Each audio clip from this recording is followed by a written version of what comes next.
एक नदी के किनारे दो पेड़ थे।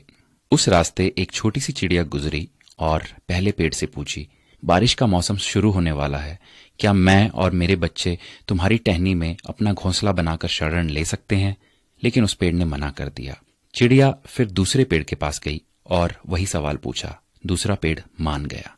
चिड़िया अपने बच्चों के साथ खुशी खुशी दूसरे पेड़ में घोंसला बनाकर रहने लगी। बारिश का मौसम आया और एक दिन इतनी जोर की बारिश हुई कि नदी के पानी का स्तर और तीव्रता बहुत बढ़ गई।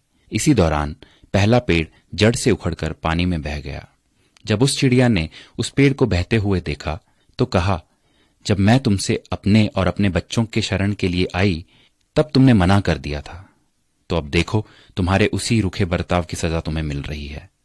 जिसका उत्तर पेड़ ने मुस्कुराते हुए दिया, मैं जानता था कि मेरी जड़ें काफी कमजोर हैं और इस वर्ष की बारिश में मैं टिक नहीं पाऊंगा।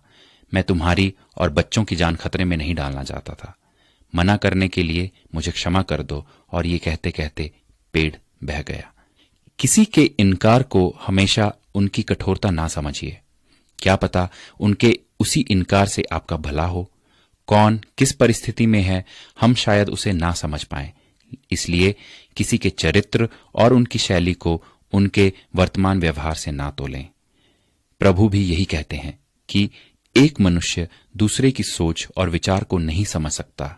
स्वयं प्रभु ही है जो मनुष्य को उसके हृदय से जांचता है, ना कि उसके रूप से। तो आइए दूसरों के बारे में ऊंच नीच से ना सोचकर सबको प्रेम और भाईचारे की नजर से देखने का प्रयास करते हैं।